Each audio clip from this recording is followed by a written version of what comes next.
I'm going to respond to a video by an anarchist who claims that the Soviet Union was never socialist, and it's always funny to do so because anarchists have no idea what they're talking about in this regard. He says, instead, it became a huge red fascist bureaucracy led in a psychopathic way. Of course, this is tantamount to calling everything I don't like literally Hitler, and it's frankly name-calling. Nor does he even cite an example of what it would mean or how to demonstrate that the Soviet Union was fascist. But then again, this was just name-calling. His argument is essentially Marxism-Leninism can't abolish hierarchy because Vanguard Party is bad. He accuses the Vanguard Party of being state capitalist, which actually doesn't make any sense considering there's nothing about it in there, nor in its manifestation. Then he claims the country, after the revolution, once the country stabilized, the state will give the means of production to the workers and establish socialism, which will eventually lead to communism. Of course, he's forgetting about the part where you have to fight imperialism, but that's a big, big problem for anarchists in general.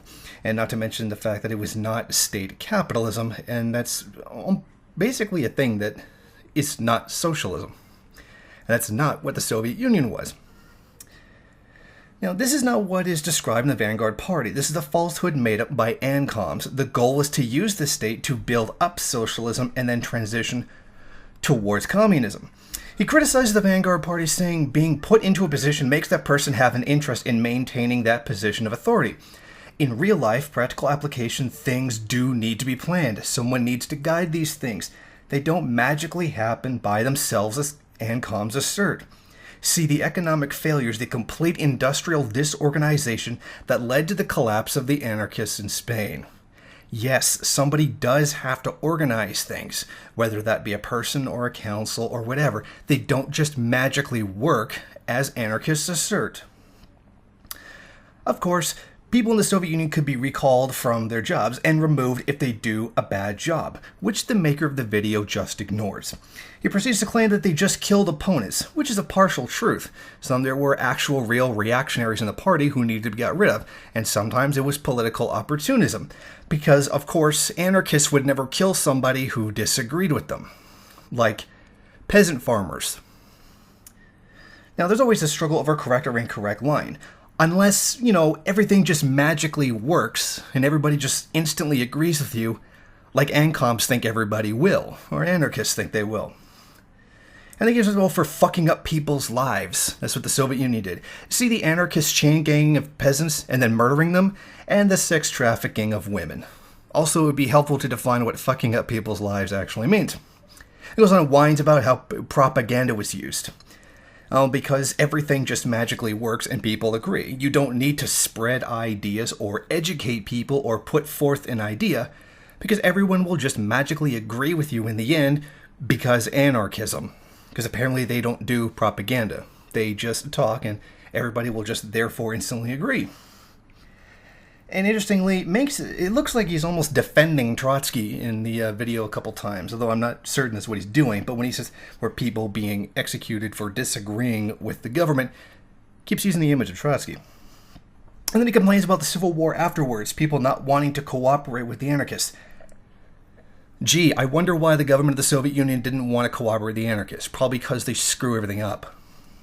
Then he accuses the Bolsheviks for attacking the free territory, because the anarchists were being idiots and fucking everything up. They were sitting there sabotaging the building of socialism.